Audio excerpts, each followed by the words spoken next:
So if you're moving to Dallas from out of state, there are 3 mistakes that could cost you tens of thousands, and most buyers don't even realize that they are making them. Hi, I'm Dee, a Dallas real estate broker, and I specialize in helping families sell, buy, and relocate to the Dallas-Fort Worth area. And I've been doing this for years, and I work with clients moving here from California, New York, Florida, and pretty much all over the country. And while every client is different, I see some of the same patterns, the same mistakes that could have been avoided if you knew just what to look for. So today, I'm breaking down the 3 biggest mistakes out-of-state buyers make when moving to Dallas. And more importantly, I'm going to show you exactly how to avoid them so your move is smooth as possible, stress-free as possible, and you end up in the right home at the right price and in the right neighborhood. So mistake number 1 is really not understanding just how big Dallas-Fort Worth really is. For example, I had some clients relocating from Boston, great family, super excited about the move, and the husband got a job in downtown Dallas. And the wife was going to work remotely, and they fell in love with the home in McKinney. Beautiful house, great schools, really nice yard, and they were really ready to make an offer. And I asked them, have you mapped out your commute? And they said, yeah, it's only 30 miles. That's nothing. So here's the problem. 30 miles in Dallas is not the same as 30 miles in other cities. During rush hour, that 30-mile drive from McKinney to downtown Dallas can easily take an hour to an hour and a half. And that's 2 or 3 hours a day in your car. So we ended up finding him a home in Plano instead, closer to the office, still great schools, and a really nice backyard. And now his commute is only about 25 minutes, and they're so much happier. So here's how to avoid this mistake. Map out your daily life before you choose a neighborhood, where you would work, where your spouse will work, and where the kids will go to school. Where do you want to shop, eat, and work? Map all of it out. Drive the commute during rush hour if you can. Come to Dallas and actually drive the route you'll be taking every day. Do it at 8 a.m. on a Tuesday, do it at 5 p.m. on a Thursday, and see what it's really like.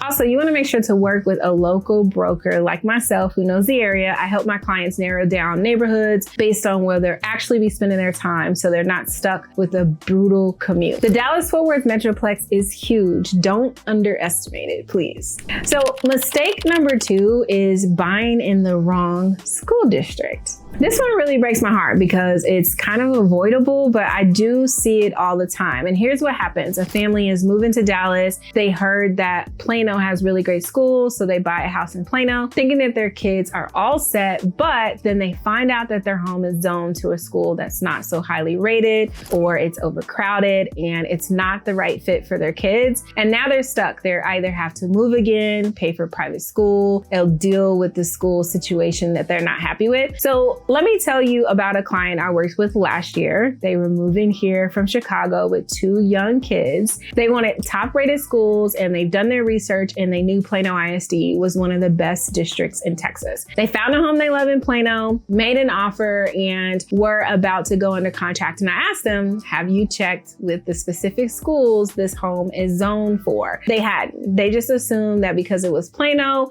it was all great. When we looked it up, the elementary school was rated 6 out of 10, and the middle school was kind of overcrowded, and it really wasn't what they wanted for their kids at all. So we kept looking, and we found them a home just a few streets over, same price range, same neighborhood feel, but it was zoned to a 10 rated elementary school and a top tier middle school. And that's the home that they bought, and their kids are thriving. So here's the thing you need to understand. School districts in Texas are huge. Plano ISD covers a massive area. Frisco ISD and McKinney ISD, they're all the same. Just because a home is highly rated district doesn't mean it's zoned to a highly rated school. So here's how to avoid the mistake. Don't just research the district, research the specific school. Use websites like greatschools.org and niche.com to look up the exact elementary, middle, and high school your home will be zoned in. Visit the schools if possible. If you can, schedule a tour, talk to the principal, kind of get a feel for the environment, and ask your realtor to verify the school zones. I did this for all of my clients. I pull up the school zone maps, confirm the exact schools, and make sure that they're a good fit before we make an offer. Also, think long term. Your kids might be in a good elementary school now, but what about the middle school, or what about the high school? Make sure that the entire school pathway is strong and meets your needs for their entire journey. And don't just assume. Verify your kids' education is too important to leave that to chance. All right, mistake number 3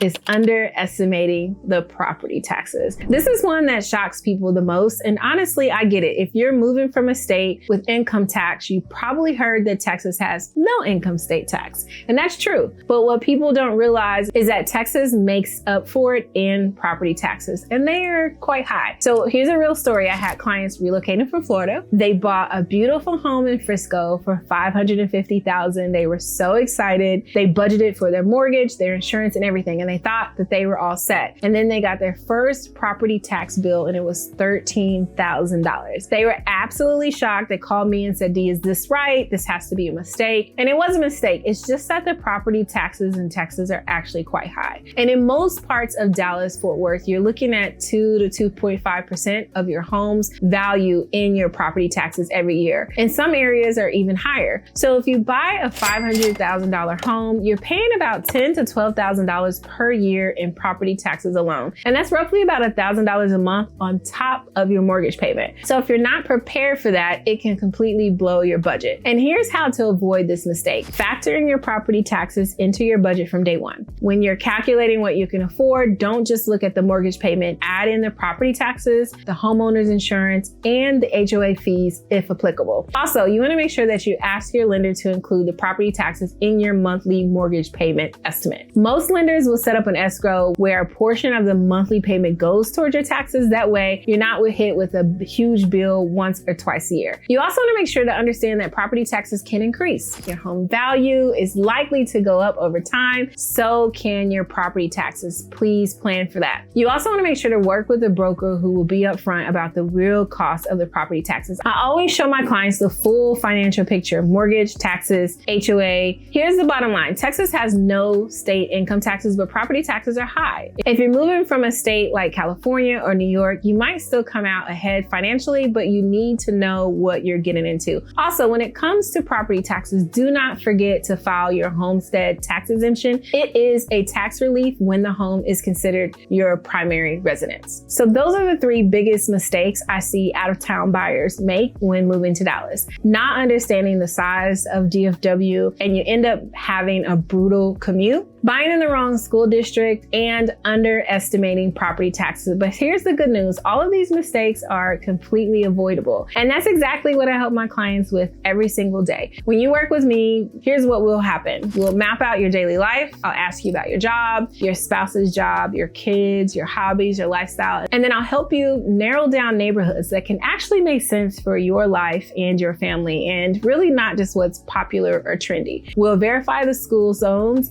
before we even look at a home. I'll make sure it's zoned to the schools that meet your needs, so we have no surprises, and we'll make sure that you're working with a lender that will run the full financial picture for you. We'll make sure that we're showing you your mortgage payment, the property taxes, the insurance, and the HOA fee, so you know exactly what you're getting into. And if you can't visit Dallas in person, which I do recommend, I do offer virtual tours and FaceTime walkthroughs of the homes and the neighborhoods, so you can make an informed decision no matter where you are. My goal is to make your relocation to Dallas as smooth and as stress-free as possible, and it starts with avoiding some of these costly mistakes. So if you're planning to move to Dallas from out of state, I would love to help. Here's what you can do. You can utilize the QR code that is on your screen, and you can book a call with me personally. And I go through everything that I've talked about in this video to make sure that we get you into the right home. Also, if you're just looking for a little bit of information to get you started, you can use the QR code that is on your screen to download my relocation guide. It's packed with insider tips, neighborhood breakdowns, and cost of living comparisons, and everything you need to know before your move. Moving to a new state is a big deal. It's exciting and it's scary, but it also can be overwhelming. And the last thing you want is to make a costly mistake that could be easily avoided. So